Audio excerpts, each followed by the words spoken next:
Salut à tous et bienvenue dans cette nouvelle vidéo. Aujourd'hui on va parler de Everything Everything. C'est effectivement aujourd'hui que sort l'adaptation du roman de Nicola Yoon avec Amandla Stenberg dans le rôle de Maddie et Nick Robinson pour Holly. Elle, vous avez déjà pu la voir dans le rôle de Rue dans Hunger Games et lui on a pu le voir dans le rôle de Ben Parish dans La 5e vague. J'ai eu la chance de pouvoir aller voir cette adaptation il y a déjà plusieurs semaines de ça et du coup je me suis dit qu'aujourd'hui c'était le bon moment pour faire un petit parallèle entre le livre que j'ai lu la semaine dernière et le film. Et surtout, histoire de fêter ça, je vais vous proposer un petit concours, mais on se retrouve un peu plus tard dans la vidéo pour parler de ça. On commence avec un rapide topo de l'histoire, donc qui est celle de Maddie, une enfant bulle, c'est-à-dire une enfant qui ne peut pas sortir de chez elle parce que malheureusement son système immunitaire est trop fragile. Elle est à peu près allergique à tout, elle peut tomber malade n'importe comment et du coup pour la protéger de ça, elle reste chez elle. Tout est aseptisé, désinfecté, vérifié, il y a vraiment tout qui est fait pour que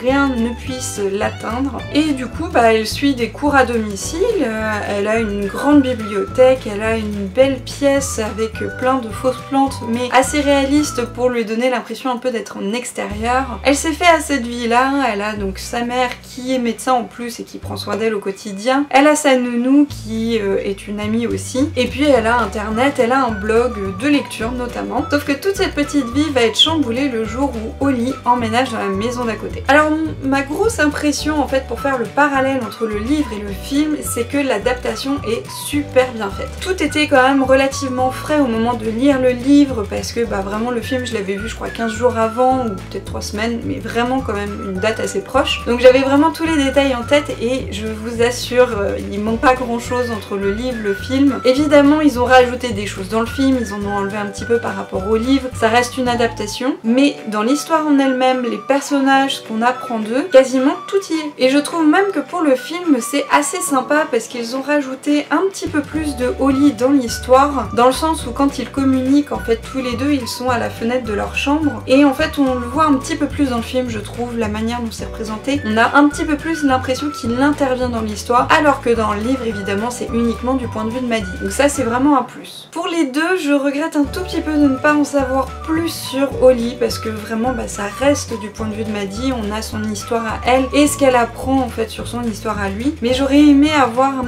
petit peu son histoire à lui quand même, voir un petit peu sa situation familiale de plus près. Je pense que ça aurait été intéressant d'aller un petit peu plus en profondeur du personnage. Évidemment il y a d'autres scènes qui ont été rajoutées mais je ne vais pas vous en parler parce que je ne veux pas vous spoiler le film, mais il y a de très belles scènes du coup qui apparaissent dans le film qui ne sont pas forcément autant bien exploitées dans le livre et c'est vraiment un plus. Au final je trouve que d'avoir lu le livre après avoir vu le film ce n'était pas indispensable mais quand même intéressant. Évidemment avoir une histoire écrite je trouve que c'est pas mal, on a l'imagination en fait qui se met en place, on se représente nous-mêmes les scènes, les décors et du coup en fait d'avoir lu le livre après le film forcément j'avais déjà les acteurs en place, même si je trouve que la description par rapport au livre n'est pas exactement la même et du coup je visualisais déjà quand même beaucoup l'environnement de Maddie. De manière générale je trouve l'histoire assez mignonne même si on m'avait spoilé le film de A à Z avant que j'aille le voir. J'ai quand même été touchée en fait par la relation entre Maddie et Holly, la manière du coup dont elle se développe parce que ils ne peuvent pas se voir, c'est à distance et ils trouvent quand même le moyen que ce soit très touchant. Je trouve aussi forcément l'histoire de Maddie un petit peu triste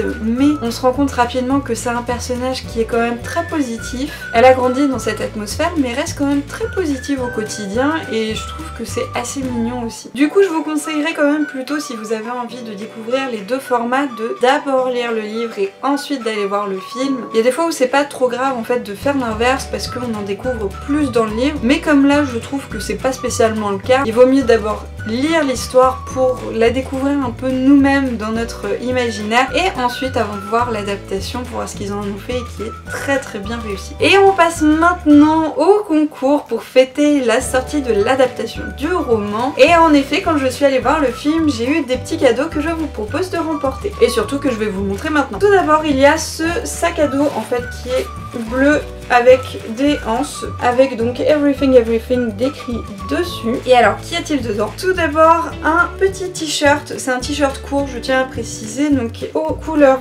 du film aussi. J'aime bien le côté multicolore du coup qu'ils ont gardé en fait sur le titre. Vous avez aussi un petit badge Everything, donc pareil aux couleurs avec le logo qui reprend le livre. Et ça en fait c'est le code en fait pour accéder au Snapchat. Et on termine avec une coque de téléphone. Il me semble qu'elle est pour iPhone 6 mais j'ai un petit doute parce que j'ai pas vérifié. Donc elle a des petites paillettes et des petits visuels aussi dedans. Toujours aux couleurs du film, elle est quand même assez mignonne. Donc pour remporter ce lot, c'est-à-dire le sac, le badge, le t-shirt et la coque, je vous propose un petit concours sur YouTube. Et pour les conditions de participation, c'est tout simple, il faut être abonné à la chaîne et surtout me mettre un petit commentaire sous la vidéo pour dire que vous participez. Le concours est ouvert jusqu'au mardi 11 juillet 23h59 et il est ouvert à tous. Je contacterai le gagnant ou la gagnante le 12, donc via votre profil YouTube, c'est-à-dire que je vous enverrai un message privé sur votre compte YouTube. Pensez donc bien à regarder parce que je ne laisserai en fait que quelques jours au gagnant pour m'envoyer ses coordonnées postales, sinon